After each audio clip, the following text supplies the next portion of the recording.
राधे राधे प्यारे भक्तों, श्री कृष्ण कहते हैं घमंड और पेट जब ये दोनों बढ़ते हैं तब इंसान चाह कर भी किसी को गले नहीं लगा सकता। जब तक बेटा खुद बाप नहीं बन जाता उसे अपने पिता का हर निर्णय गलत लगता है। भरी हुई जेब आपको गलत रास्ते पर जरूर लेकर जा सकती है, लेकिन खाली जेब आपको जिंदगी का असली मतलब समझाती है। जो लोग सबकी परवाह करते हैं अक्सर उनकी परवाह करने वाला कोई नहीं होता। अगर कोई पूछे इस दुनिया में आपका अपना कौन है तो कह देना समय, क्योंकि अगर समय सही है तो सब अपने, वरना कोई नहीं। जिंदगी की लड़ाई अकेले ही लड़नी पड़ती है, क्योंकि लोग तसल्ली तो दे देते हैं पर साथ कोई नहीं देता। लोगों की फिक्र मत कीजिए, क्योंकि अगर आप नाकामयाब हैं तो लोग आपका मजाक बनाएंगे, और अगर आप कामयाब हैं तो वही लोग आपसे जलेंगे। शिक्षा कहीं से भी प्राप्त कर सकते हैं, लेकिन संस्कार हमेशा घर से ही मिलता है। पैसा एक ही भाषा बोलता है। अगर तुमने आज मुझे बचा लिया तो कल मैं तुम्हें बचा लूंगा। पैसा फिर कहता है भले मैं ऊपर साथ नहीं जाऊंगा, पर जब मैं नीचे हूं तुझे ऊपर लेकर जाऊंगा। माता पिता का हाथ पकड़ कर रखिए, लोगों के पांव पकड़ने की जरूरत ही नहीं पड़ेगी। दिलों में वही बसते हैं जिनके मन साफ हो, क्योंकि सुई में वही धागा प्रवेश कर सकता है जिस धागे में कोई गांठ ना हो। बात किसी की अच्छाई की हो तो सब खामोश रहते हैं, लेकिन चर्चा अगर किसी की बुराई की हो तो गूंगे भी बोल उठते हैं। अगर कोई शख्स जिस पर आप सबसे ज्यादा भरोसा करते हो वह आपको धोखा दे दे या आपकी मदद के समय पलट जाए, तो ये मत सोचिएगा कि वो इंसान बदल गया। हकीकत तो यह है कि उसका नकाब उतर गया। जब बुरा वक्त आता है तो ऐसे लोगों के नकाब उतरते हैं, तो ये बुरा वक्त बुरा नहीं है, ये अच्छा वक्त है। जिसने आपको आने वाले कल के लिए सचेत कर दिया, उसने आपको बता दिया कि आप गलत आदमी पर भरोसा करके बैठे हुए हैं।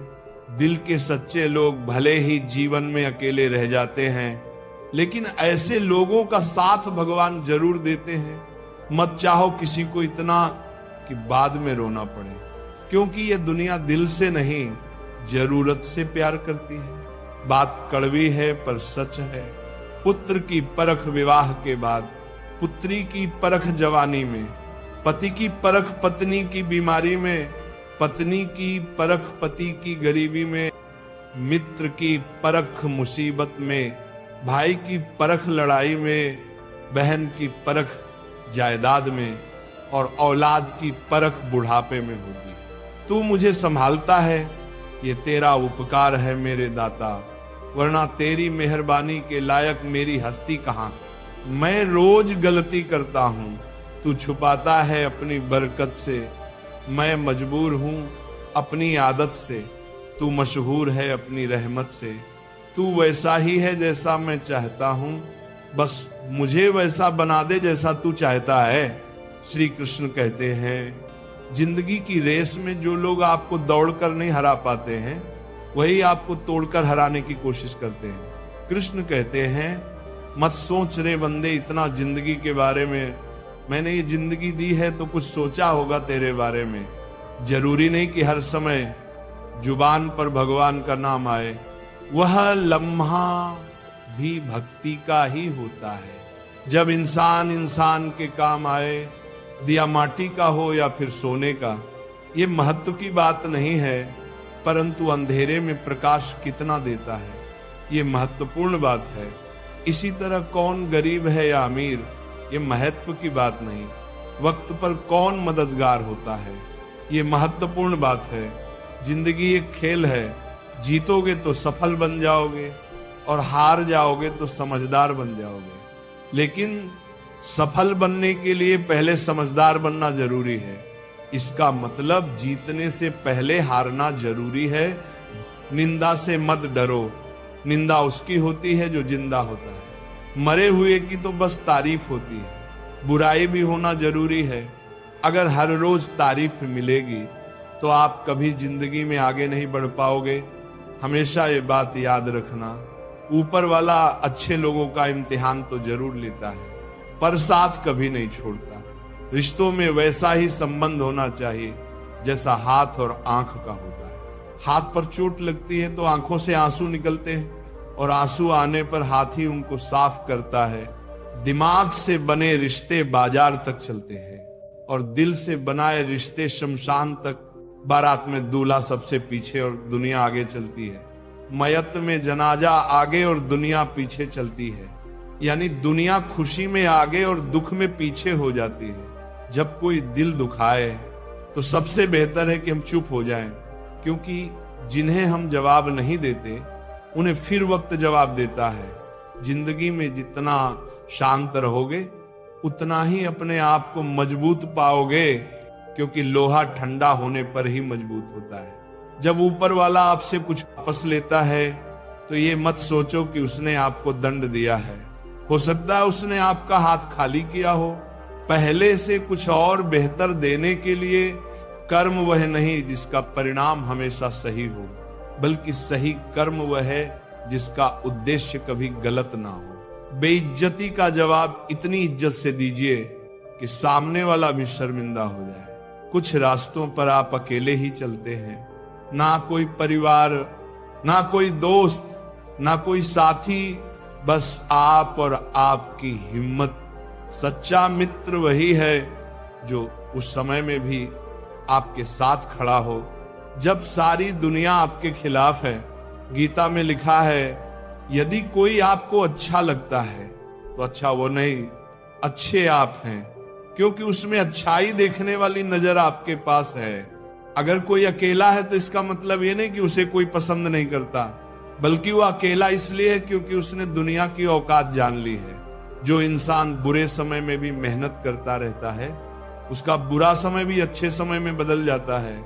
ईश्वर की शरण में निस्वार्थ भाव से जाए, क्योंकि आपको क्या चाहिए ये उन्हें पता है। जिस इंसान को सच बोलने की आदत होती है, लोग सबसे ज्यादा गलत उसी को समझते हैं।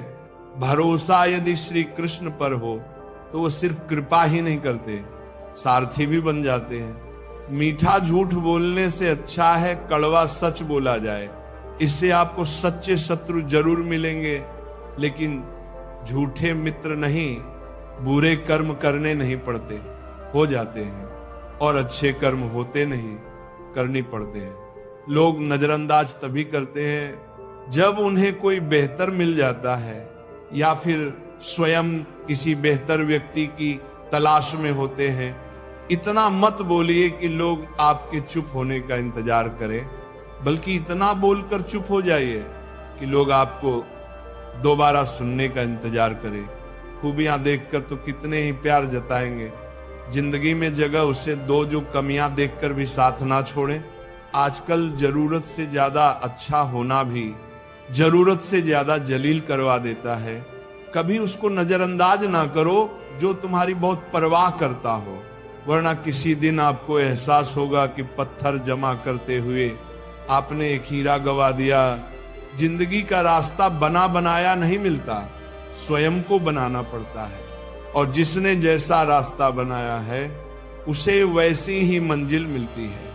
कभी कभी हम किसी चीज के लिए इतना परेशान हो जाते हैं कि हम ये भूल जाते हैं कि हमारे पास पहले से कितना कुछ है। जो मिला है उसकी कदर करना सीखो, और जो नहीं मिला उसके पीछे भागना छोड़ो। अगर तुम्हें लगता है कि जीवन ने तुम्हारे साथ अन्याय किया है तो थोड़ा धैर्य रखो।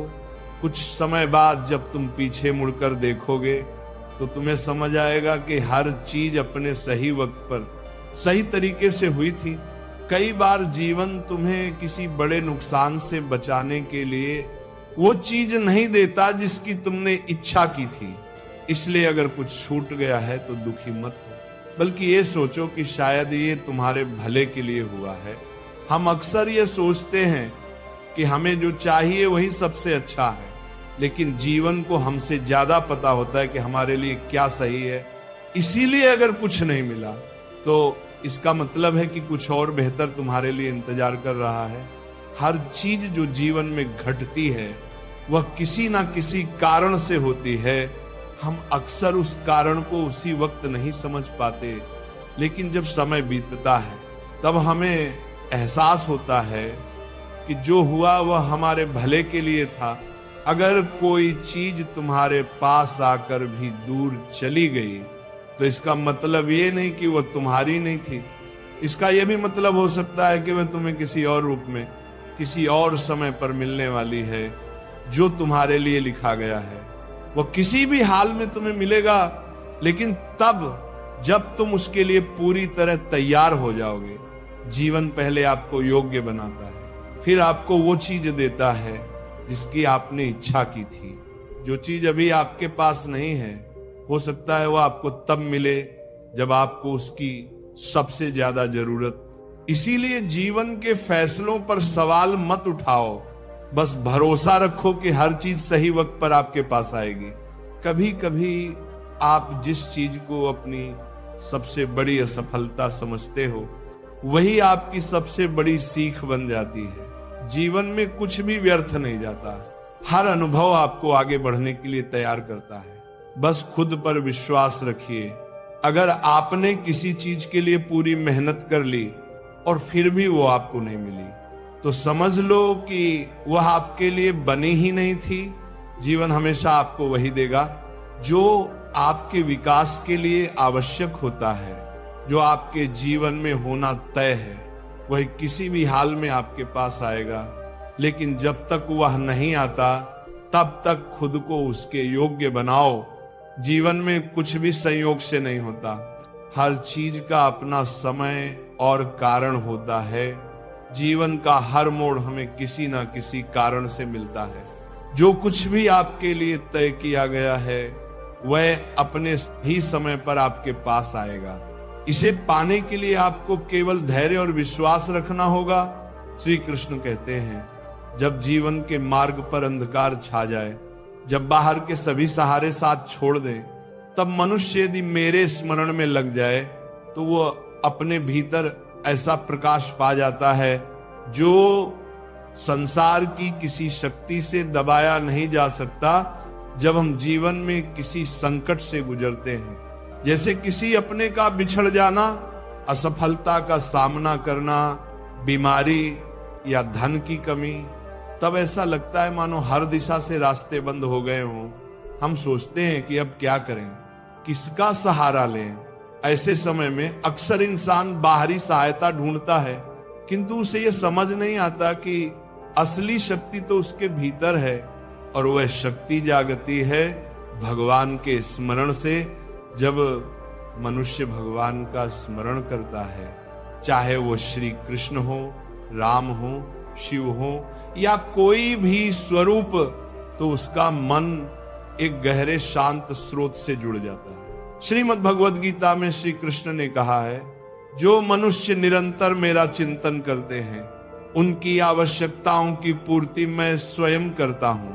यह केवल शब्द नहीं है, यह जीवन का गूढ़ रहस्य है।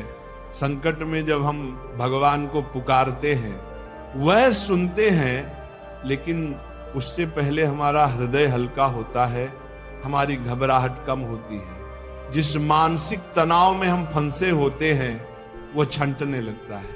ये ठीक वैसा है जैसे कोई बच्चा अंधेरे में डर जाए और तुरंत अपनी माँ को पुकारे। माँ उसके डर को खत्म तो नहीं करती, लेकिन उसकी उपस्थिति ही बच्चे को सुकून देती है। वैसे ही भगवान का स्मरण एक भावनात्मक सुरक्षा बन जाता है, जिससे डर धीरे धीरे पिघलने लगता है। जब हम भगवान का नाम लेते हैं, तब हमारे भीतर की ऊर्जा, जिसे हम मानसिक शक्ति कहते हैं, जागने लगती है। हम डरने के बजाय साहसी हो जाते हैं। हम हार मानने के बजाय समाधान ढूंढने लगते हैं। हमारी सोच सकारात्मक हो जाती है, क्योंकि हम जानते हैं कि कोई तो है जो हमें देख रहा है। श्री कृष्ण स्वयं कहते हैं, संकट में मेरा नाम लेने वाला भक्त मेरा साक्षात सानिध्य अनुभव करता है। यह अनुभव बाहरी दुनिया को दिखाई नहीं देता, पर वह मनुष्य को भीतर से एक नया जीवन दे देता है। और यही है मानसिक शक्ति, वह शक्ति जो दुख में भी मुस्कान दे, जो भय में भी स्थिरता दे, और जो अंधेरे में भी उजाले का एहसास कराए। इसीलिए जब जीवन में संकट आए तो उसे टालने की कोशिश मत करो, उसे सहो, पर अकेले नहीं, श्री कृष्ण के स्मरण के साथ उनके नाम का सहारा तुम्हें वह शक्ति देगा जो किसी किताब, किसी इंसान या किसी धन से नहीं मिलती। ये शक्ति तुम्हारे भीतर जन्म लेगी, जैसे अर्जुन को मिली थी, जैसे मीरा को मिली थी, जैसे हर उस भक्त को मिली जिसने संकट में कृष्ण को पुकारा। श्री कृष्ण कहते हैं जो आया है वह जाएगा। दिन आता है, फिर रात आती है, दुख आता है, फिर सुख आता है। इस परिवर्तन को जो समझ गया वह जीवन के हर क्षण में शांत रहता है। यह संसार नित्य परिवर्तनशील है, कुछ भी स्थायी नहीं है। जो आज है वो कल नहीं रहेगा। यही जीवन की सबसे बड़ी सच्चाई है, जिसे समझकर इंसान अपने दुखों में भी धैर्य रख सकता है और अपने सुखों में भी विनम्र रह सकता है। श्रीमद् भगवत गीता में श्री कृष्ण ने स्पष्ट कहा, हे अर्जुन, सर्दी गर्मी सुख दुख लाभानी सब क्षणिक हैं, आते हैं और चले जाते हैं, इसलिए इन्हें सहन करना सीखो। जब हमारे जीवन में दुख आता है, चाहे वो कोई कठिन परिस्थिति हो, आर्थिक संकट हो या अपनों का साथ छूट जाना हो, हम टूट जाते हैं, लगता है दुख कभी खत्म नहीं होगा। पर श्री कृष्ण याद दिलाते हैं कि जैसे हर रात का अंत होता है, वैसे ही दुख का भी अंत होता है। जैसे अंधकार के बाद उजाला आता है, वैसे ही हर पीड़ा के बाद सुकून आता है। एक बार की बात है, एक वृद्ध भक्त श्री कृष्ण की भक्ति में लीन रहता था। उसके जीवन में कई दुख आए। उसका बेटा बीमार पड़ा, खेती बर्बाद हो गई, घर में खाने तक को अन्न नहीं रहा। गांव वाले कहते थे कि वह भगवान को व्यर्थ पुकारता है, कोई सुनता नहीं। पर वह मुस्कुराकर कहता, रात चाहे जितनी लंबी हो, सुबह जरूर होगी। कृष्ण की कृपा समय बदलते हुए ही प्रकट होती है। और कुछ ही महीनों बाद उसका बेटा ठीक हो गया। बारिश अच्छी हुई और खेत भरपूर लहलहा उठे। गांव वाले हैरान थे, लेकिन वह वृद्ध शांत था। उसने कहा, कृष्ण मुझे पहले दुख देकर सहनशील बनाना चाहते थे, ताकि जब सुख आए तो मैं उसका अहंकार ना करूं। यह कथा हमें यही सिखाती है कि हर दुख एक परीक्षा है और हर परीक्षा का अंत होता है। मनुष्य को अपने जीवन में यह स्वीकार करना होगा कि समय स्थिर नहीं रहता। जैसे दिन के बाद रात आती है, फिर रात के बाद दिन, वैसे ही जीवन में हर स्थिति स्थायी नहीं होती। कभी हम हंसते हैं, कभी रोते हैं, लेकिन जो इस चक्र को समझ गया वह रोते हुए भी मुस्कुरा सकता है और मुस्कुराते हुए भी विनम्र रह सकता है। श्री कृष्ण कहते हैं, जो मेरे ऊपर विश्वास रखता है उसके जीवन में कभी अंधकार स्थायी नहीं हो सकता। मैं उसके लिए वो समय चुनता हूं जब वह परिणाम को सहने की योग्यता पा चुका हो। मेरी योजना में देर हो सकती है, पर अंधेर कभी नहीं होता। जब हम जीवन में किसी लक्ष्य की ओर बढ़ते हैं, तब अक्सर हमें लगता है कि हमने सब कुछ कर लिया, मेहनत, प्रयास, प्रार्थना, फिर भी परिणाम नहीं मिल रहा। हम इंतजार करते हैं, लेकिन समय जैसे थम सा जाता है। लगने लगता है कि कहीं भगवान हमें भूल तो नहीं गए, क्या हमारी पुकार उनके कानों तक पहुंच भी रही है या नहीं। लेकिन वहीं पर श्री कृष्ण का यह गूढ़ संदेश हमारे जीवन को दिशा देता है। देर हो सकती है, पर अंधेर नहीं।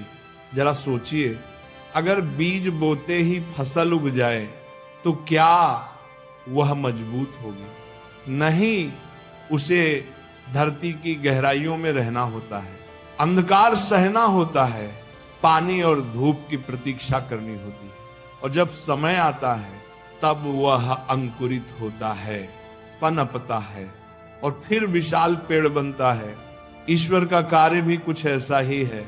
वे हमें तुरंत फल नहीं देते, क्योंकि वह फल हमारी आत्मा को मजबूत बनाने के बाद ही दिया जाना चाहिए। जीवन में कई बार हमारी इच्छाएं तुरंत पूरी नहीं होती। एक परीक्षा देने के बाद, एक अवसर के लिए तैयारी करने के बाद, कोई स्वप्न देखने के बाद जब देर होती है तो हम टूटने लगते हैं। पर जो नहीं जानते वो ये है कि देर ईश्वर का मौन निर्माण है। उस देरी में ही वह हमारी परिपक्वता को आकार देते हैं। जैसे मिट्टी के दीपक को पकने में समय लगता है, वैसे ही हमारे कर्मों का फल भी पककर ही हमारे जीवन में आता है। नया दिन है, चलो कोई नई बात करो। कल बेशक हारे थे, पर आज नई शुरुआत करो। ना शौक, ना शोहरत, ना किसी के प्यार के लिए तुम्हें जीतना है, सिर्फ अपने परिवार के लिए। षड्यंत्र से सफलता तो हासिल की जा सकती है, लेकिन श्रेष्ठता नहीं। गुस्से की अकड़ ज्यादा चल नहीं सकती। मौत की घड़ी कभी टल नहीं सकती। लूट कर दौलत भले ही जमा कर लो, पर पाप की कमाई कभी फल नहीं सकती। लोग ब्लड प्रेशर के डर से नमक खाना छोड़ देते हैं, शुगर के डर से मीठा खाना छोड़ देते हैं, लेकिन ईश्वर के डर से दूसरों का हक खाना नहीं छोड़ते।